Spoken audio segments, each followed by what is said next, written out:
UP के मौलाना जर्जिस अंसारी का एक और भड़काऊ बयान सामने आया है। मौलाना की फसादी जुबान फिर से जहर उगल रही है। मौलाना जर्जिस अंसारी एक बार फिर विवादित बयान देकर सुर्खियां बटोर रहे हैं।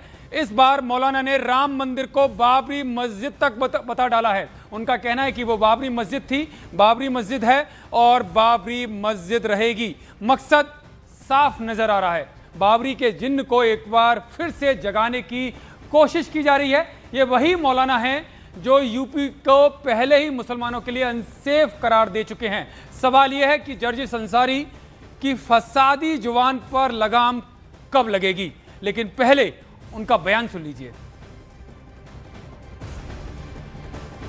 हम उसको बाबरी मस्जिद पहले भी मानते थे, आज भी मानते हैं और कयामत की सुबह तक उसको बाबरी मस्जिद मानते रहेंगे।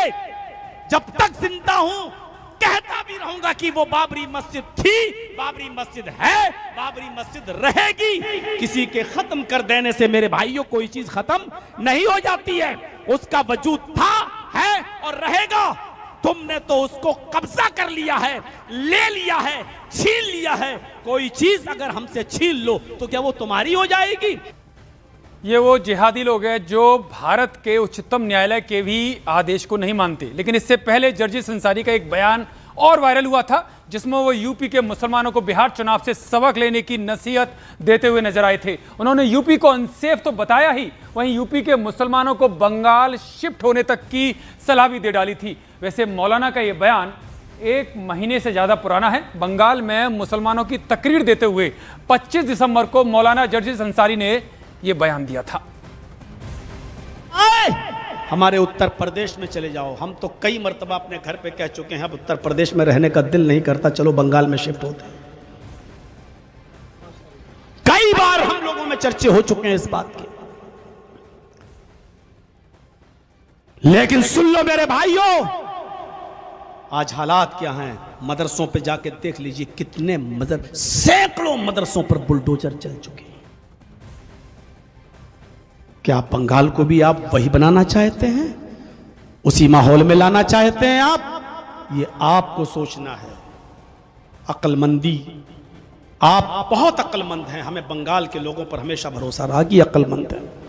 हम जैसे लोग भी चाहते हैं कि सेफ्टी अगर मिल सकती है तो बंगाल में मिल सकती है, कहीं इसको नजर न लग जाए। और इस खबर पर हमारे सहयोगी अमित सिंह हमारे साथ लाइव जुड़ गए हैं। अमित, ये मौलाना का बयान कोई पहली बार नहीं है, ये पहले भी आता रहा है और इस बार तो सीधे जो देश का उच्चतम न्यायालय है उसके आदेश की अवहेलना करते हुए, उसका अपमान करते हुए नजर आ रहे हैं। क्या कानून का डर नहीं है इस मौलाना को?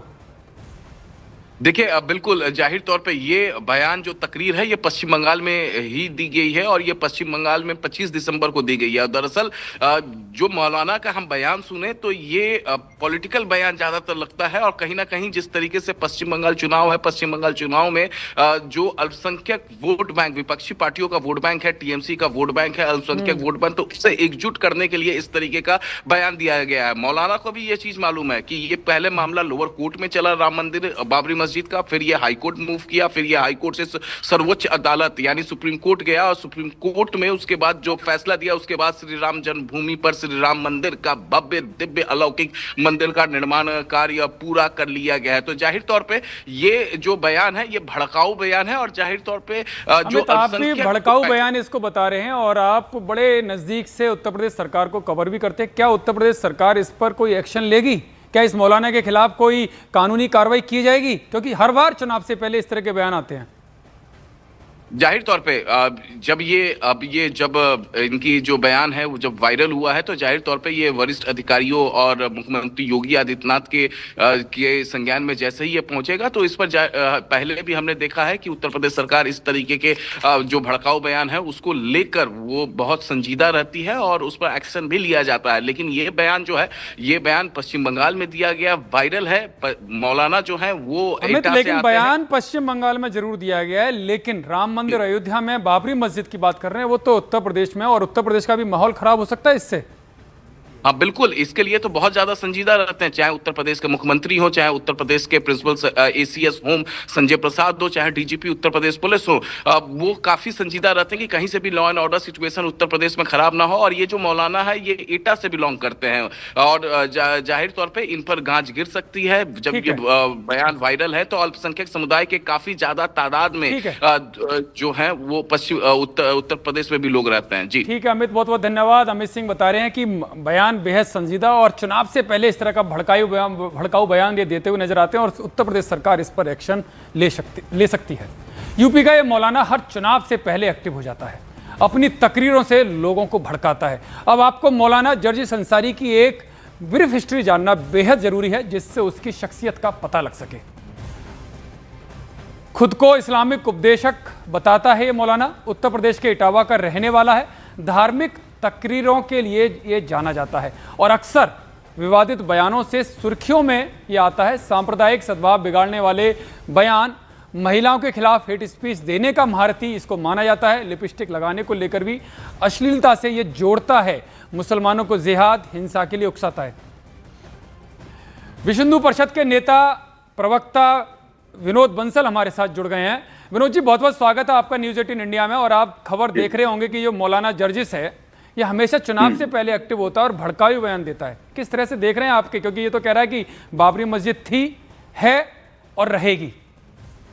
देखिए, जर्जिस जैसे जालिम जो कट्टरपंथी जो मौलाना है ना, इन्हीं के कारण इस्लाम की छवि कहीं से कहीं पहुंच गई और ये चाहते हैं कि भारत के मुसलमान भी शांति से नहीं रहें जैसे भारत के बाहर के लोगों की स्थिति है।